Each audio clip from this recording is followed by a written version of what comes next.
वो कहते ना, it's just a I wash, ये सिर्फ आंखों पे पर्दा डालने के लिए आज बुलाया गया था। कुछ और सोचकर आए थे या कुछ और सोचकर हमने अप्लाई किया था, उसके लिए ये नहीं, एक फॉर्मेलिटी पूरी की गई आज। ये जो C&V की प्रक्रिया जिसको बोला गया चेक एंड वेरिफिकेशन, यानी सुप्रीम कोर्ट के जो आदेश है निर्देश है उनको भी नहीं माना जा रहा। ये सुप्रीम कोर्ट के आदेश निर्देशों को भी नहीं माना जा रहा कि किस तरीके से चेक एंड वेरिफिकेशन होगी। हमने जब चुनाव का नतीजा आया था तो 7 दिन का समय होता है कि अगर किसी को कोई ऑब्जेक्शन है तो आप अपना ऑब्जेक्शन फाइल करें, मांग करें, और बकायदा एक प्रोसीजर होता है। और बकायदा हमने 9 बूथों पर जो ऐतराज जताया, 9 बूथों की जो हमने फीस भरी, तकरीबन 4.25 लाख रुपया प्रोसीजर होता है, सारा कुछ वो जमा करवाया।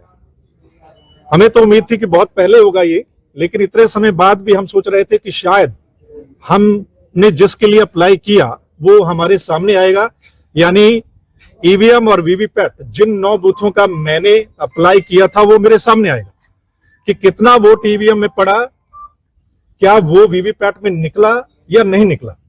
लेकिन जब यहां पर आते हैं तो यहां पर बिल्कुल उसके उल्टा हमें नजर आता है। वो क्या, यहां पर इन्होंने कहा कि 2 ईवीएम रोज खोलेंगे, तो 2 ईवीएम और वीवीपैट सारा कुछ लाया गया। तो एक ईवीएम जब प्रोसेस शुरू हुआ तो ये बोलते हैं कि ईवीएम का जो एक्चुअल डाटा था उसमें, जो इलेक्शन का, उसकी गिनती नहीं होगी, उसका मिलान नहीं होगा, वो डिलीट होगा। पहले उसको क्लियर करेंगे, नया उसमें पोल होगा, जिसको मॉक पोल बोलते हैं। मॉक पोल तो पहले भी होता है, इलेक्शन के समय भी होता है मॉक पोल। तो फिर इस मॉक पोल की हमें जरूरत क्या है? क्या इसके लिए हमने अप्लाई किया था? तो वो ये है कि वो डाटा नहीं दिखाना हमें, जिन 9 बूथों की मैंने डिमांड की वो डाटा हमें नहीं दिखाया इन्होंने, कि किसको कितना वोट पड़ा और कितना निकला, वो नहीं दिखाया। उसको क्लियर करना है। मतलब एक ही मशीन मैंने अभी तो खोली थी, दूसरी मैंने बंद करवा दी है। क्यों? क्योंकि मैं संतुष्ट नहीं हूं कि वो डाटा हमें नहीं दिखाना है। एक नया कुछ सिंबल बनाएंगे, नया नाम, उस पे आप वोट कीजिए और फिर उसको काउंट कर लिया जाएगा उस मशीन को। ये प्रोसीजर है। हम इसके लिए नहीं आए थे मॉक पोल के लिए, इसलिए मैंने उस प्रोसेस को वहीं ऑब्जेक्शन किया है, बकायदा लिख के दिया है, रिसीविंग ली है कि मैं इस प्रोसेस से संतुष्ट नहीं हूं, ये सुप्रीम कोर्ट के निर्देशानुसार नहीं है, इसलिए मैंने इस प्रोसेस को बंद करवा दिया है। तो वो बात ठीक है। आगे पड़ाव क्या रहेगा? आगे हम चैलेंज करेंगे इस प्रोसेस को। ऑलरेडी हमारी पार्टी ने चैलेंज कर रखा है, जो एसओपी हैं पहले उनको चैलेंज कर रखा है, और माननीय सुप्रीम कोर्ट में इसी 21 तारीख डेट लगी हुई है, और हमने इसी प्रोसेस को हमने चैलेंज कर रखा है कि मॉक पोल वो नहीं करवाना।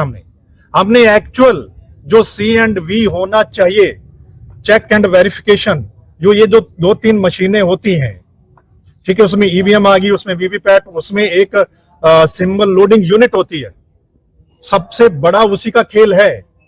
हम चाहते हैं कि वो चेक करवाइए हमें, क्या वो सही है या वो सिस्टम गलत है। वो नहीं, ये कुछ और निकला है, यानी मॉक पोल हम आपको करवा देंगे।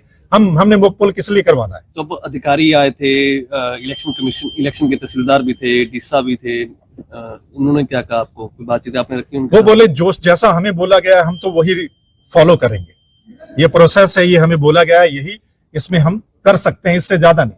और मैंने पहले भी जब ये बात शुरू हुई मैंने कहा ये किस लिए, ये मॉक पोल के लिए मैं नहीं आया हूं। मैंने किस लिए अप्लाई किया था? मॉक पोल के लिए अप्लाई, फिर मुझे 9 बूथों का अप्लाई करने की जरूरत क्या थी? अगर मुझे सिर्फ उन्होंने ये मॉक पोल दिखाना है कि ये देखिए एक नया डाटा, ये देखिए ये वोट डाल रहे हैं और ये इधर निकल रहा है, तो फिर मुझे एक ही मशीन बहुत थी। मुझे 9 मशीनों के लिए अप्लाई क्यों करवाया, ये बता दीजिए मुझे। उस समय बताते भाई ये मॉक पोल है तो मैं एक ही यूनिट का करवा लेता, या मैं करवाता ही नहीं। मुझे 9 यूनिट का क्यों करवाने, कितना पैसा भरने की मुझे जरूरत क्यों थी? और फिर इन्होंने 5 दिन किस लिए, ये समझ में नहीं आता। ये बहुत बड़ी बात है। आप कह रहे हो आई बात, शायद तो जिला प्रशासन पे दबाव है सरकार का। ये दबाव कह लीजिए, या मैं मानता हूं कि इलेक्शन कमीशन मतलब सुप्रीम कोर्ट के आदेशों को भी नहीं मान रहा है।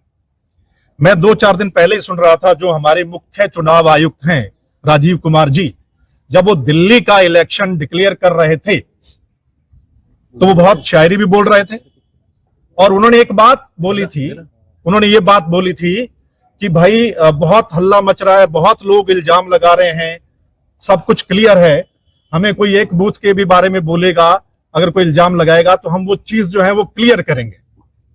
यहां तो क्लियर कर नहीं रहे, यहां क्लियर नहीं कर रहे आप, तो इसका मतलब क्या है कि आप बोल कुछ और रहे हैं और आपका जो प्रोसेस है वो कुछ और है। आप कह रहे हैं कि हम एक एक बूथ वो उससे भी संतुष्ट करवाएंगे। अगर किसी को ऐतराज है, किसी को शक है, तो आप एक बूथ का भी यानी कि संतुष्ट करवाएंगे, लेकिन यहां नहीं करवाया जा रहा। मैंने 9 बूथों के लिए अप्लाई किया है, आप तो एक बूथ का भी मुझे संतुष्ट नहीं करवा रहे हैं कि एक्चुअल में जो चुनाव हुआ था, जो मतदान हुआ था, आप मुझे वो दिखाइए कि ईवीएम में कितना पड़ा और वीवीपैट में कितना निकला, आप मुझे वो दिखा दीजिए। आप वो नहीं दिखा रहे तो इसका मतलब क्या है? अब लड़ाई आगे सुप्रीम कोर्ट में होगी। बिल्कुल, हमारी सुप्रीम कोर्ट में याचिकाएं कई लगी हुई हैं, पंजाब हरियाणा हाई कोर्ट में भी लगी हुई हैं और हमने एसओपी को चैलेंज किया है कि ये क्या है। अगर सुप्रीम कोर्ट ने बकायदा बताया हुआ कि ये C&V ऐसा होगा, चेक एंड वेरिफिकेशन ऐसी होगी, इलेक्शन देखती हूँ क्यों नहीं हो रही है? ये बहुत बड़ी बात है। इसका मतलब क्या है कि वो हाथी के दांत खाने के और दिखाने के और, ये तो वो बात हो गई कि आप बोलते कुछ और है और यहाँ पे किया कुछ और जा रहा है। इसका मतलब क्या है कि जो सवाल उठ रहे हैं वो सवाल बरकरार हैं।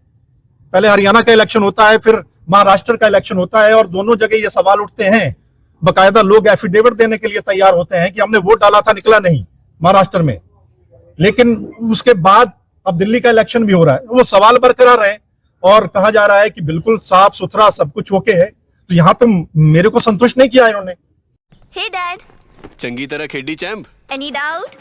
किदा खेड़ी अच वेखो सुके सुके दाग वेखो नो डाउट इन्ना सुक्के दागा लई है सर्फ एक्सेलमैटिक हुण नवे पैक विच SPP टेक्नोलॉजी दे नाल ए जिद्दी सुक्के दाग कड्डे सेमी ऑटोमैटिक मशीन विच ही एनी डाउट नवा सर्फ एक्सेलमैटिक।